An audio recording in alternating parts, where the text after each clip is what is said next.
Goldberg to you. I first met him when he was a speaker at the Yoga Bharati conference a couple of years ago in the Palo Alto era. Yoga Bharati basically refers to Indian yoga, and it's an organization in the United States. And since then, I've become more and more aware of his work, and he is a treasure, absolutely a treasure. He has been studying the Indian spiritual traditions for at least 40 years, and he wrote his book, American Veda. How many of you have read it? American Veda, good. I encourage everybody that I know to read American Veda, because it is such a history which is the support of what we are doing. And it is an amazing book because it is so incredibly accurate. I can't imagine how he achieved that. And I say it's incredibly accurate because many of the things in there, I was tracking along somewhere as it was happening. And some of those things, I was there while it was happening. And some of those things he put in there, I don't even know how he knew those things. But they're in there. So he's looking at this history in the United States and the Western world of bringing the principles in, starting with Emerson and of course Swami Vivekananda, the Beatles, and so forth. And he continues to write. He has a journalistic background, so he writes incredibly well. And one of the things that he also does, since he is a practitioner, he brings that whole spirit into what he writes. And he has a lot of heart in there, a lot of compassion, a lot of consideration for the people that he's writing about, and humor. So I welcome him to share with you what he wants to share this morning.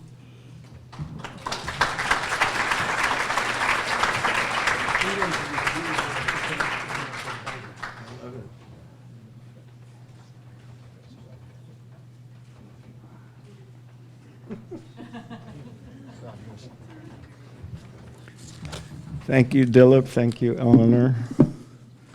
Yesterday, Eleanor told me she was introducing me, and I said, just surprise me, and she did. This was great. And this is a keeper. When you do a lecture in India like I did, they give you bouquets of flowers and gifts that you can't fit in your suitcase. And this is great. So I'm very honored to be here. I'm very proud to be among you. I've been following the, and Eleanor, the reason I know those things, it's called research. And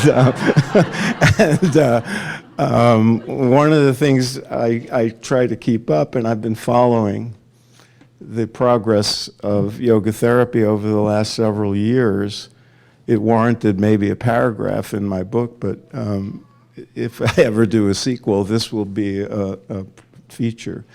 To me, it represents another development in the long and distinguished and terribly, terribly important history that I'm about to review of bringing these great teachings to the West in various forms, constantly changing adaptations and assimilation into the heart of American culture and various institutions. And I'm also personally grateful for yoga therapy because a couple of years ago, my hips were annoying me. So I called my good friend Larry Payne and went over to see him, and he gave me some exercises, and my hips are fine. So I speak from personal experience of the value of what you're doing. I always love speaking to yoga teachers and to people being trained to be yoga teachers, because I think it's terribly important for all of us who represent these profound teachings to be aware of what we're part of, Many of us know the lineage of our teachers and so forth, but we're all part of a much bigger picture, what I call the Maha Lineage. We stand on the shoulders of giants who set the groundwork over the course of a couple of hundred years for all of us, me doing what I do and you doing what you do, to make all of that possible. These teachings, and I don't say that to puff you up, that you're part of this. I say it because it comes with responsibility to honor this tradition in all its fullness. The core teachings of the rishis that have come to us over the course, us meaning America, over the course of a couple of hundred years, they've come to us through a variety of streams and tributaries and gushing rivers, many of which are so subtle that people don't even know there's anything yogic or Indian about them. They've just entered into the heart of American culture to the point where it has deeply impacted the way most Americans understand who we are and how we are connected to the cosmos and how we understand our bodies and our minds and consciousness. And perhaps most profoundly, how people understand the spiritual dimension of life. There's been radical shifts and you can see it reflected in data that I won't bore you with. But there's been a radical shift in the spiritual lives of America that people are struggling to understand. And I constantly write essays and stuff saying, well, it's the influence of India and the access to the teachings we think of as yoga, that some people might call Vedanta or Hinduism, and all these different streams have entered the heart of America, turning us into what I call a nation of yogis. There are millions of people out there who are yogis at heart, who will never do an asana in their lives, but they're sitting in meditation and they're seeking union with their conception of the divine because they've been influenced by all these different streams of thought that have come to us from the East, including the Buddhist streams. So I'm going to give you a little overview of that history that you're all representing, that you're all emissaries of. It started, one of the streams, of course, is all the gurus and swamis and yoga masters who have come to the West. The first of whom, as many of you know, was Swami Vivekananda in 1893. How many of you know that story? Okay, so everybody I mention is worthy of their story being told in depth. That's why there are books, not just YouTube lectures. So their stories are told, in my book and others, and they're extraordinary. Every one is a tale in itself. And Vivekananda's, if you know his story, you see what a pioneer he was. And to me, if you look at it, you see the two streams of American life. One, the open-minded, curious, spiritual seekers who embraced him and made him famous, and then the backlash against the heathen. And all of us are still dealing with those two streams of American life as we see it today. So, this is nothing, very little that we're doing is new. It's just a different nuance of it. There were a lot of interesting things happened in the first part of the 20th century, but the next most important guru to come was Paramahansa Yogananda. I see a lot of reverent attention to his photo. Most of you know who he is, if not all of you. You've all read Autobiography of a Yogi or have been meaning to read it for 30 years. And How many have seen the documentary Awake, my big screen debut? And if you haven't, or if you want to see it again, or 4 times like I have, June 21st is International Yoga Day, and the producers are trying to get 108 screenings across America. So if you wanted to come to your town, go to the Awake website and see what you can find out. Yogananda was, of course, a giant, and one of the interesting things about him that I always like to point out is, he came to America the year women got the vote and stayed here. And one of the interesting things about him, if you look at what he did, was the way he adapted these traditional teachings to American life, using mail order, which was high tech at the time, and other things, just as we are all doing, finding ways to adapt the teachings without corrupting them. Then the Depression and the war came and all that, and then starting in the 60s and 70s, there was this huge wave of gurus and swamis that are so,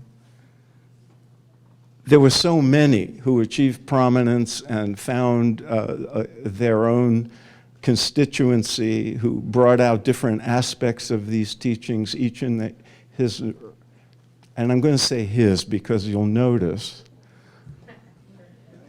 this is an interesting thing. You'll notice this one woman there, right, Guru Mai. And I put her in, even though she came in the 80s, because it needed some feminine, but now look around. That's one of the interesting things about the evolution of yoga in America, is the prominence of women in the forefront of the teaching. In the past, if you look at it, even beginning with Vivekananda and Yogananda, they were strong, powerful women moving this engine forward, but they were behind the scenes. It was not until Guru Mai where a woman was in the forefront, and now look around you. If your favorite guru is not on this collage, I apologize in advance. Don't send me angry emails.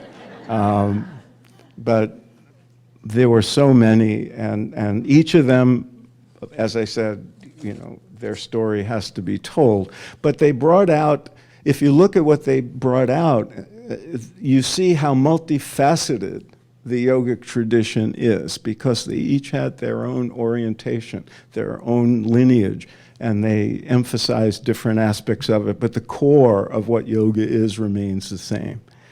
And then, of course, there were teachers and great gurus who never came to America, but whose presence should be honored because their influence has been incredibly profound for people who never came here, especially Ramana Maharshi and Sri Aurobindo, who died in 1950, and who are better known now and are more influential now in the West than they were when they were alive. No one knew who they were then. And I won't go into how and why that all happened, but it's interesting. And Neem Karoli Baba, of course, who gave us Ram Das and Krishna Das and Jayutal and all those people, and Swami Shivananda, who never came here, but gave us gurus who did come here, who were in the previous picture, Satchidananda, Vishnudevananda, and many of you come from those lineages. And then, of course, the tradition of gurus coming here continues with people like Amma, who will be in LA next week, hugging 20,000 people or whatever, and Sri Sri Ravi Shankar, who does product placement for my book.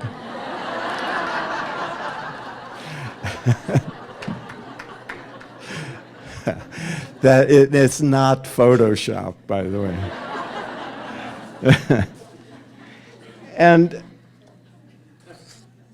But it wasn't just the emissaries from India. It was also, and this is an incredibly important and subtle part of the story, it was also the people they influenced, the Westerners who were influenced by the gurus, And even before any guru ever came here, by the texts, by the Gita and the Upanishads that were coming in to America in the earliest translations in the early part of the 19th century. And all these early adopters, they absorbed these teachings, they integrated it into their own areas of expertise, and then transmitted them through their books, their lectures, their writings, all their research and work to the rest of us. And those people influence millions upon millions of people, many of whom don't even know there was anything Indian about what they were learning from these people. And it began with Emerson and Thoreau. All of you, I'm sure, read Emerson and Thoreau, all you, the Americans anyway, in high school and college, and you probably didn't know they were yogis. But Emerson, who's a giant of American intellectual and literary history, was deeply, deeply influenced by the texts that were coming into Boston at that time in the early and mid 19th century.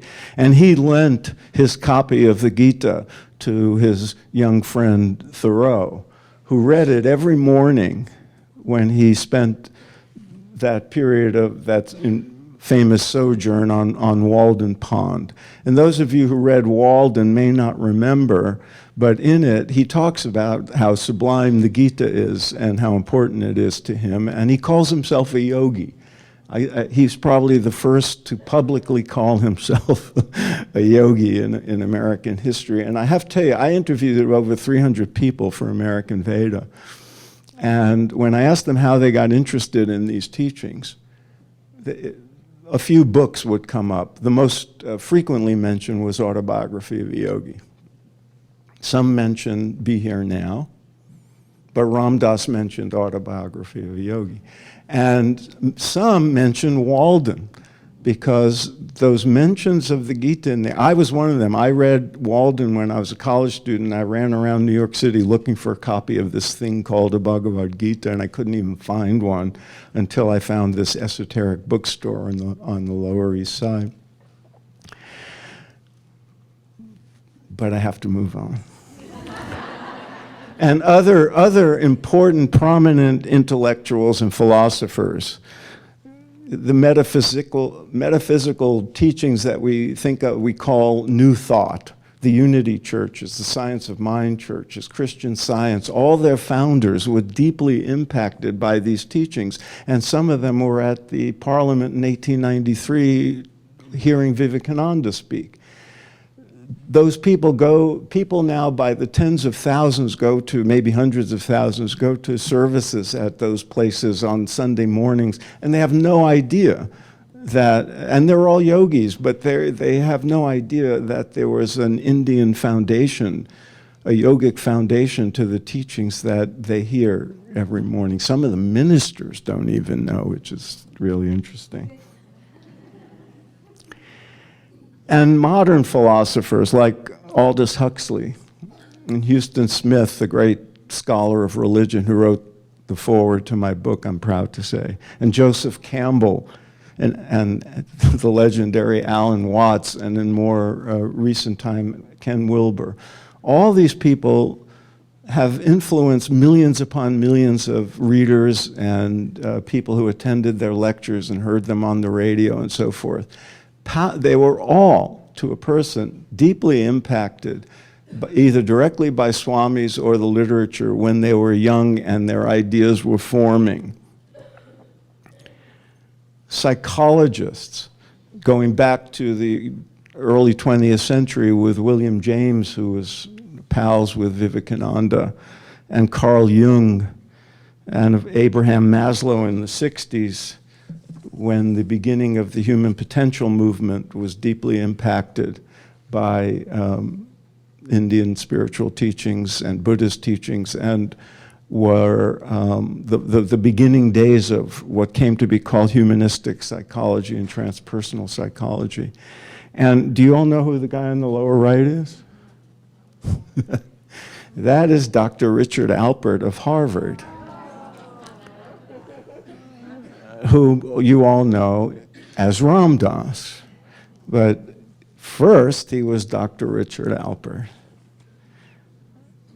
And physicians who started the ball rolling, integrating yoga into healthcare, people like Dean Ornish and now Dr. Oz, and of course Deepak. Deepak, people don't even remember that he was a physician. He's now Deepak, and no longer Dr. Chopra. And physicists, a great, amazing number of theoretical physicists going way back to Tesla, who also was a friend of Vivekananda, and Schrödinger, and Robert Oppenheimer, who famously quoted the Gita when the atomic bomb test went off in the deserts of New Mexico, and more recently Fritz Capper, who wrote the Tao of Physics, and bringing all these parallels between quantum mechanics and what we think of as Indian or mysticism and yogic cosmology to the attention of people. And another interesting development is the number of religious leaders, Christians and Jews for the most part, who were deeply impacted by the teachings we think of as yogic, or they might call Hindu or Buddhist, that transform the way they understood and practiced their own religions. I'm including here the great Thomas Merton and Bede Griffiths and Thomas Keating, who started contemplative prayer and is still active in his 90s. All these people were affected by the teachings of the East, and there are the equivalent rabbis, none of whom is famous enough to make the slideshow, but there are many, many of them. And that has been slowly transforming the way people in mainstream religion understand what their spirituality is and how they practice it. There's been a big upsurge of contemplative practices and things like Jewish meditation. There's even a kirtan rabbi. And all of these, and that is slowly impacting the face of American religion, which is probably sociologically a tremendously important phenomenon. And it's come through the arts as well. Novelists like Hermann Hesse and Somerset Maugham, who wrote The Razor's Edge, and mostly J.D. Salinger. How many have read Salinger? Keep your hand up if you've read anything other than The Catcher in the Rye. If you did, if you went on to Franny and Zooey and the other works, you see the impact of Vedanta philosophy on Salinger, who was a dedicated yogi and apparently remained so even in his secluded years. But we'll find out more about that when his books come out. And poets, it goes back to Walt Whitman, and it continued through T.S. Eliot and others like Yeats. And of course, Allen Ginsberg was mostly known as a Buddhist, but was busy chanting the Krishna Maha Mantra with Prabhupada in the 60s, and essentially being a provocateur, mantra chanting at public events. And it came through music. And one of the chief emissaries of Indian philosophy through music, of course, was Ravi Shankar, here depicted with the great violinist Yehudi Menuhin, who brought him to the West, and also, by the way, brought Iyengar to the West, as some of you know. And when Ravi Shankar came in the 50s for the first time, it led to a lot of tremendously important things that contributed to our being here today. It wasn't just a fascination with Indian music. It affected jazz music and avant-garde music as well. People like John and Alice Coltrane and Paul Horn and Philip Glass. And all those people became practitioners. They were yogis. They weren't just musicians who liked Indian music. They became emissaries. And then, of course, this happened. And as a direct result of George Harrison's friendship with Ravi Shankar, this moment in 1967, when the Beatles met Maharishi Mahesh Yogi and took up his transcendental meditation, was a watershed moment in this whole saga that I'm telling. In the book, I say it was as if the earth tilted and everything from India was now flooding into the West at remarkable speed. It was like overnight, everybody knew what the word mantra meant, and the word guru became popular, and everything. People now knew that there was something called meditation that wasn't just for people living in caves. And if the Beatles, the most famous people in the world, could go off and spend time in Rishikesh, which no one had ever heard of at the time, then there must be something to this. And it kind of was the beginning of the mainstreaming and legitimization of it all. It not just exploded in front page, cover stories like these because of the fame of the Beatles and Mia Farrow, who went to India as well. It led to thousands and thousands of young people who did whatever the Beatles did, taking up meditation. People like me, who I always said I did it in spite of the Beatles, not because of them. And that, in turn, led grown-ups to say, what's going on here? These kids are doing yoga and practicing meditation and not doing drugs as much. Why? And why are they changing?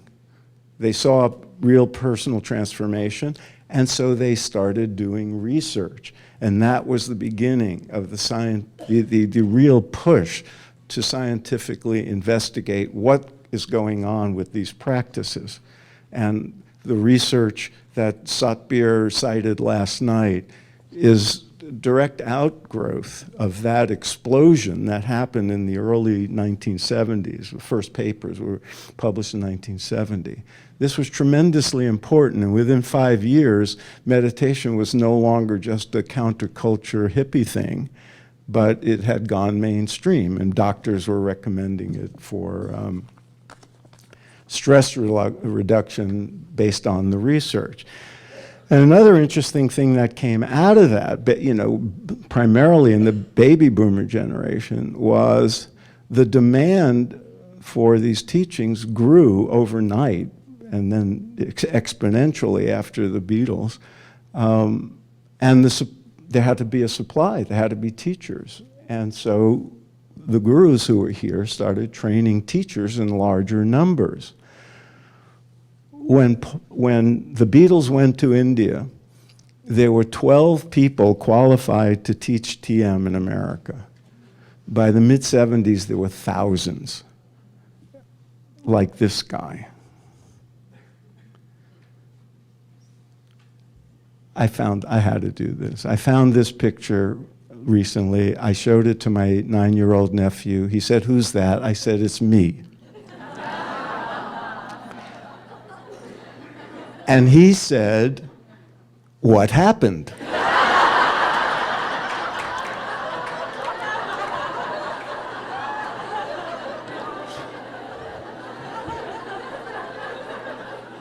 He'll find out.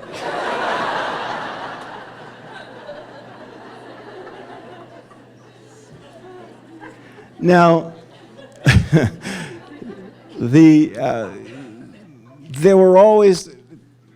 there had been Americans teaching meditation, teaching yoga, writing about it, and so forth, but there were very few. Now, suddenly, there were a lot.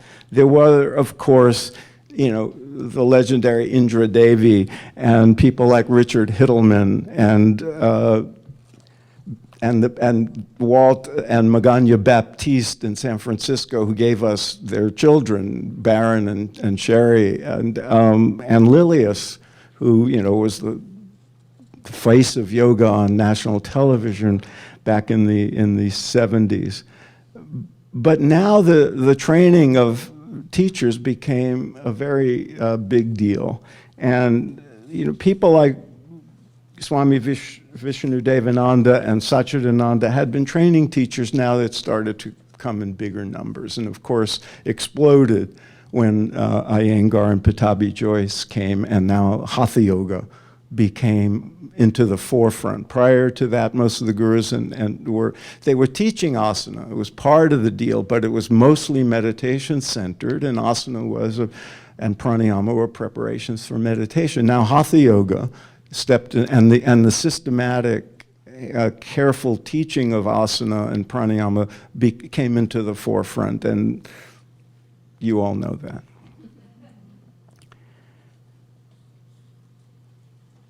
And within a few years, there was a need for a magazine. It became so popular. And then a couple of years after that, there was the need for a special yoga teacher's issue of Yoga Journal. That's how quickly everything happened. That's 1977.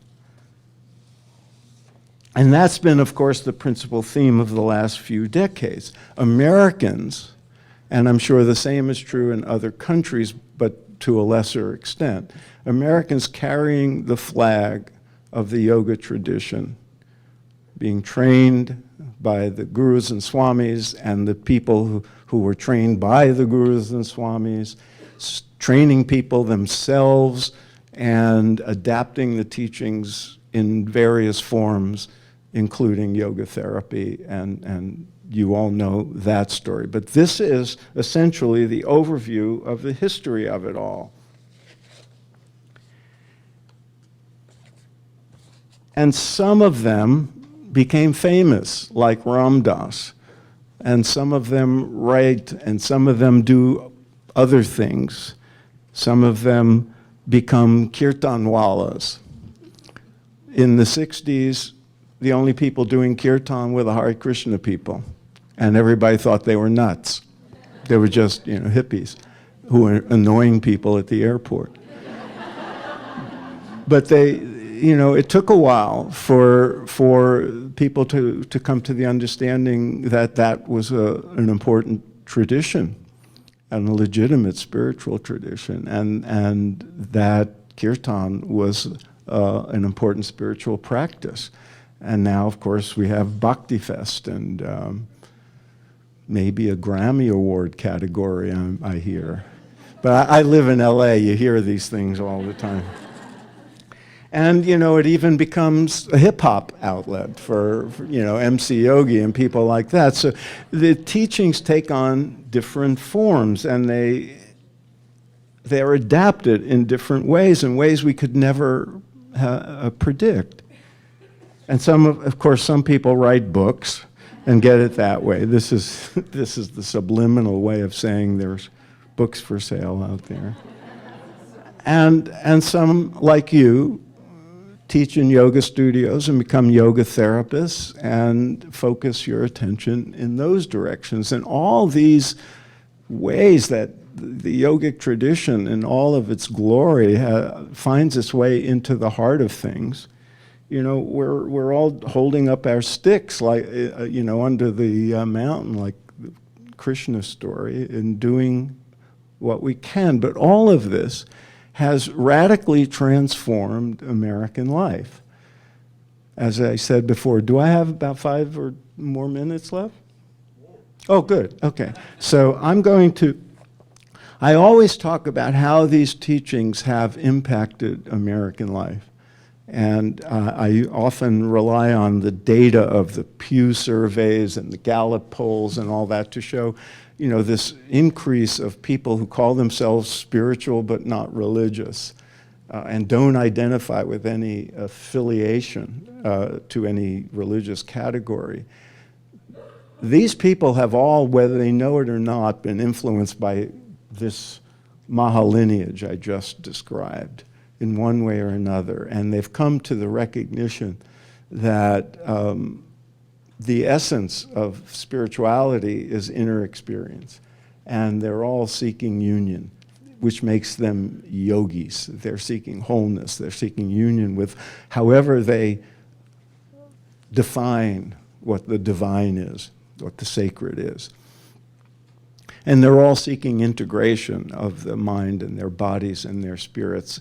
And they're doing it in their own ways, in classic yogic form. These teachings taught Americans that you can be spiritual outside the confines of your religious life. And you could do it with methods like the ones you teach that emphasize the inner dimension of life and at the same time heal the body and clear the mind and do all these things that are measurable. But then there's the immeasurable part. And then there's the subtle ways these teachings spread. And when I speak, I don't like to go into the data because it's better read because you can skim. But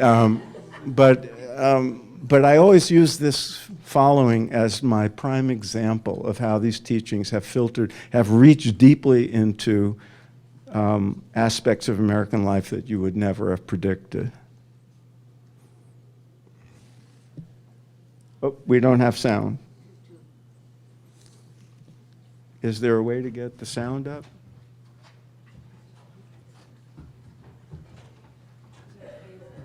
It's in there, but we didn't test it. Maybe the volume on here is now. It's worth it.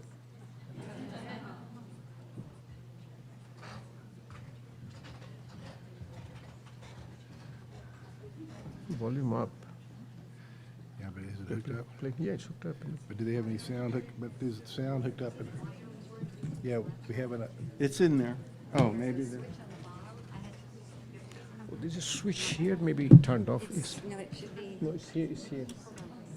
It's right here. We might have. It's right here. So it should be. This problem. Should I try it? Try it.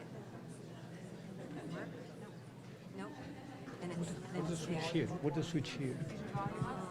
Yeah. Can you see what does it say there? Can't see because it's left.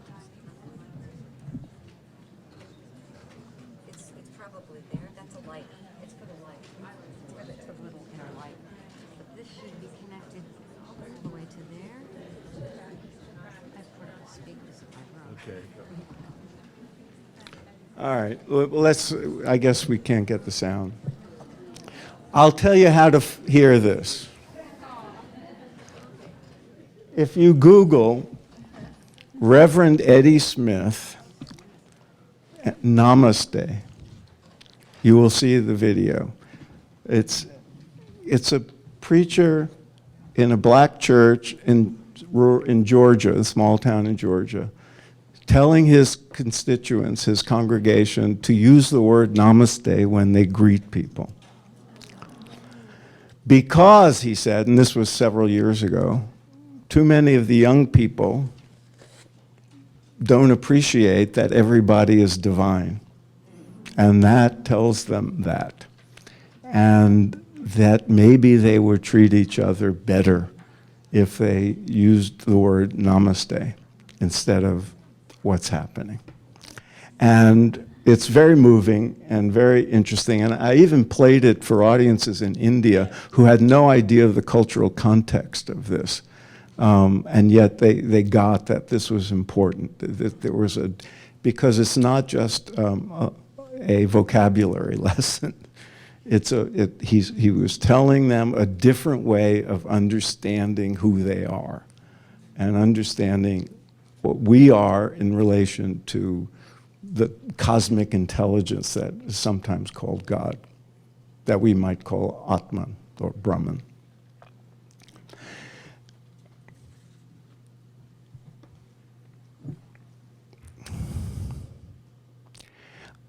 I think it is terribly important that all of us who represent these teachings in our own way bear in mind this history and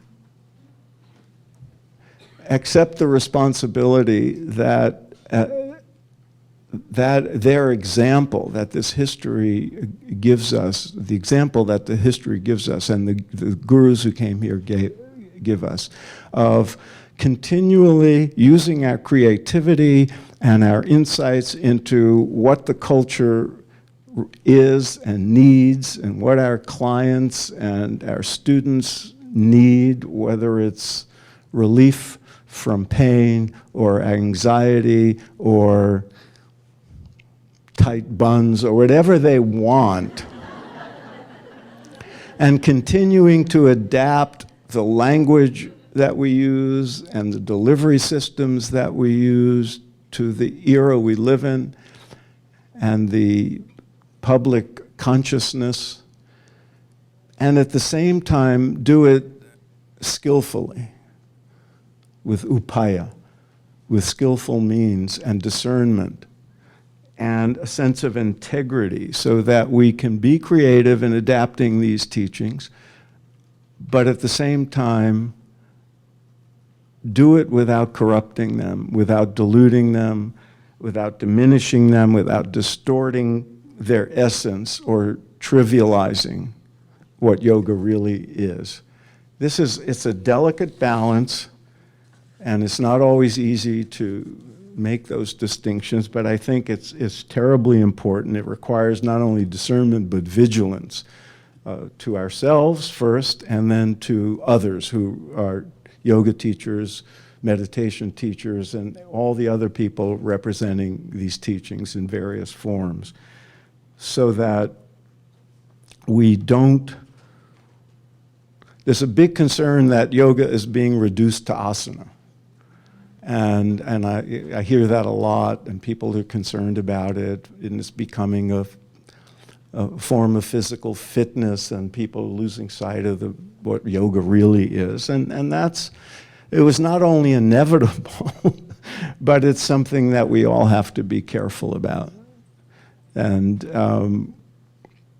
no matter what we do and how we teach that is best for our constituents, that we always keep that in mind, keep the big picture in mind, and keep the awareness of the fullness of yoga in mind. And while we're tending to people's bodies, to not forget their minds and their hearts and their souls and the fullness of what yoga has to offer. And I say that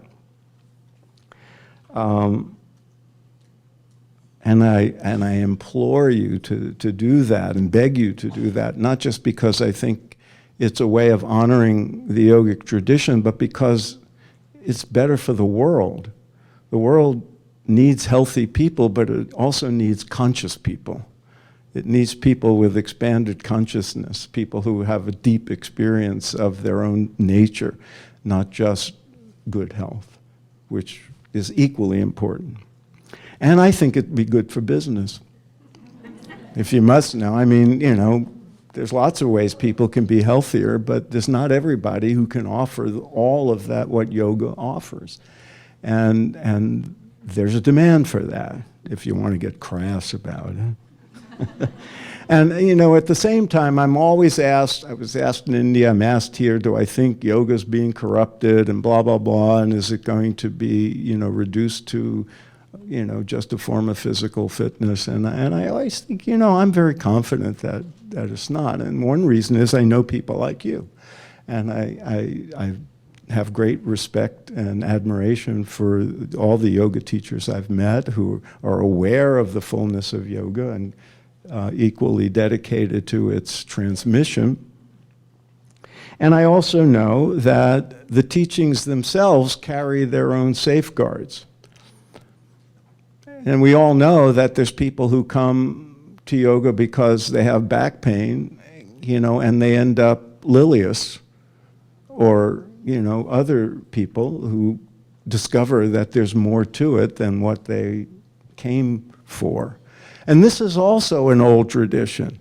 If you look at the lecture titles that Yogananda delivered when he was at the peak of his fame, you'll see not only, how to get enlightened, and all the higher teachings, but you'll also see things like, how to attract your soulmate and how to use mind power in business and that sort of thing. People know you have to address the needs that people have. When Maharishi Mahesh Yogi came, the first lecture he gave in San Francisco, I was told, he gave a lecture about higher consciousness and the teachings of the rishis. And someone asked, will this meditation help me sleep? And he said, yeah, probably will. And the next day the headline was, Yogi says meditation cures insomnia. So that's what happens. People see what they see from their own state of consciousness, but yet they can be pointed to the fact that there's more, and some of them will move in that direction. Many of them do. So that and some of them, while they're on the mat or sitting on a cushion, will have an experience. Plenty of time. I'm almost done, man. Will have an experience, an inner experience that awakens them to these possibilities, and they'll find that whatever they came for was satisfied, but they're getting inklings of something more. So I feel that there are safeguards built in to the practices themselves and the teachings themselves, as long as we represent those practices and teachings with integrity and in all their dignity, and everything else will take care of itself. So I hope that this elevates your sense of connection to the teachers of the past and the fullness of what the tradition you represent is. And since I have 10 minutes, maybe we can open up the floor for something, because I have seldom spoken for less than I planned. Thank you.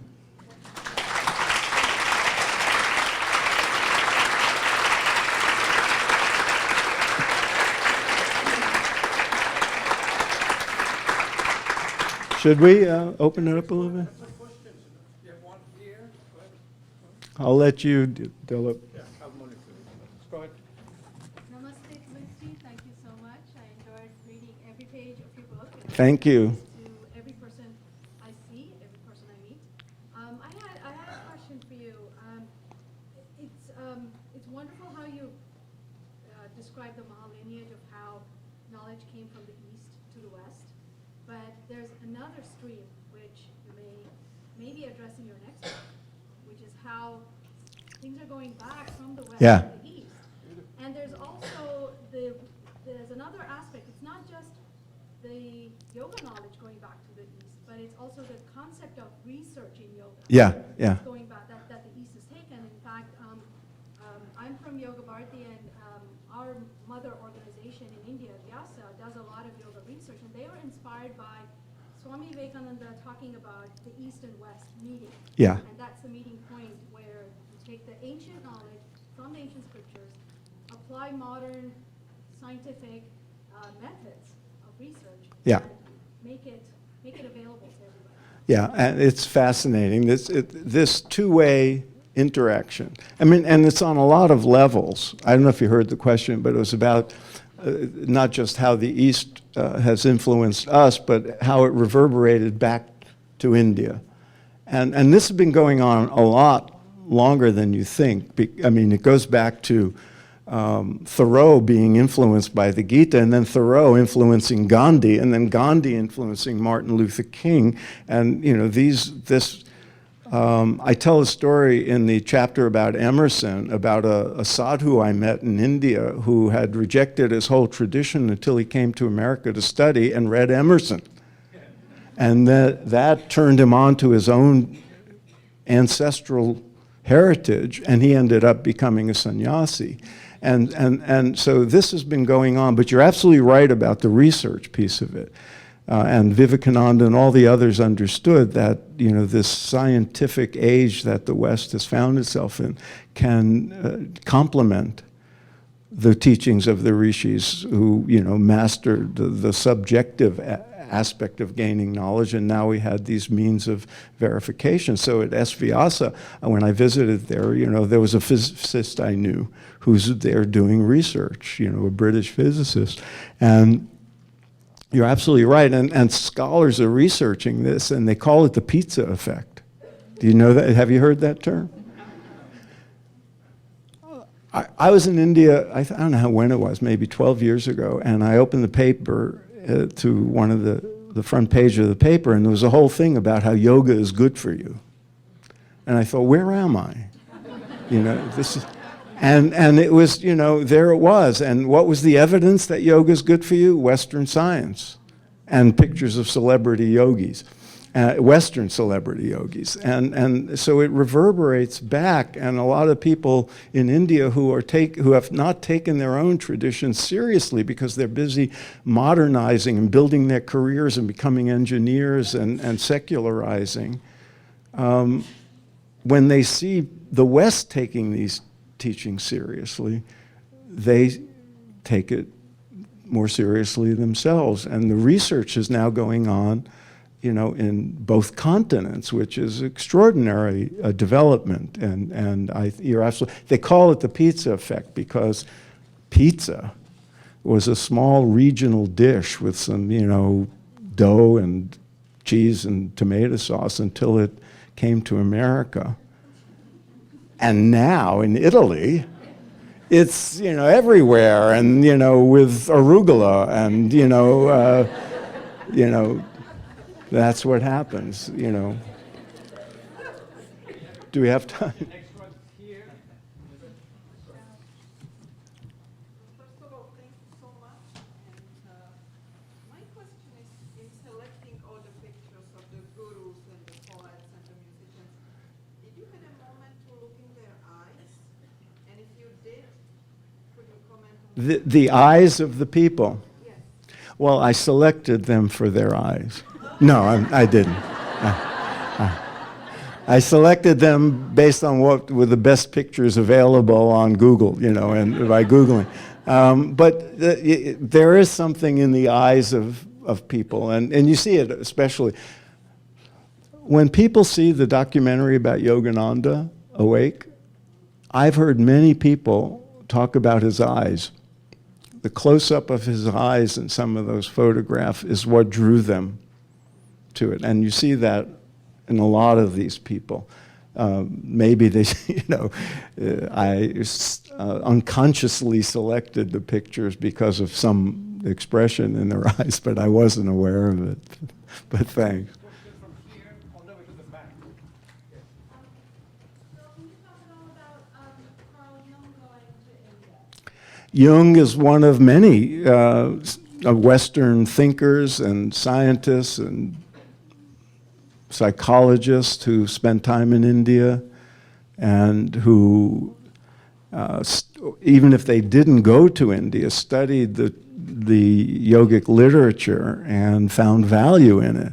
Jung is an interesting case because at first, if you look at his writings, he was saying, you know, he extolled the greatness of the yogic tradition, but said it's really not for Westerners. They would never get this. And it you know, doesn't think it would really apply in large numbers to Westerners.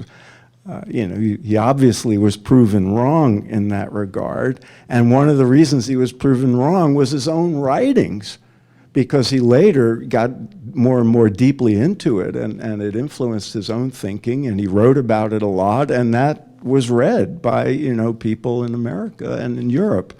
And so he proved himself wrong in, you know, through his own efforts in a strange way.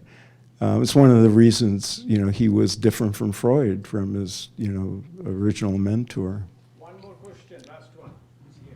William James, who's probably my favorite psychologist. William James. Yeah, we really talked about epigenetics, and I'm wondering, I mean, he really did in a prophetic way, and I'm wondering if you know where the influences for him specifically came from. Well, the question was William James, you know, who's often called the father of modern psychology. You know, when James was at Harvard in the early 20th century, or late 19th century, you know, Vivekananda came and spoke there, and they became pals. He mentions Vivekananda and the Vedanta philosophy in his book, The Varieties of Religious Experience. And so he was impacted by, there's a story that he offered Vivekananda a job teaching at Harvard, and he turned it down. So yeah, James was influenced by that, and also by the early pioneers of New Thought, who in turn had been influenced by both Emerson and directly, their reading of the yogic texts. And so a lot of that was going on, especially in the Boston area at that time. It was called the Athens of America then. And so William James was, to at least some degree, influenced by these teachings and very aware of the fact that the way we in the West understood consciousness and the capacity of the mind was really, really limited. And he opened the doors to a lot of what came later. Okay, thank you all very much.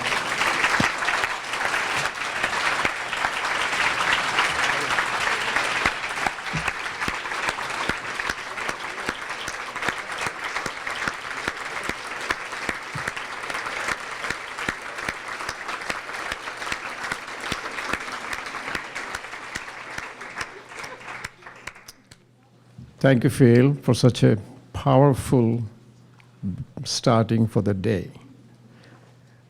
I think we've been sitting down for too long. One way, the question he brought up, every time I go to India, I hear the same thing. What you are doing with all the asanas? Answer is very simple. 2-3 seconds answer. A person starts yoga for physical reason, but stays in yoga for spiritual reason. Take 10 minutes break. We'll come back. We'll start the next session. Thank you.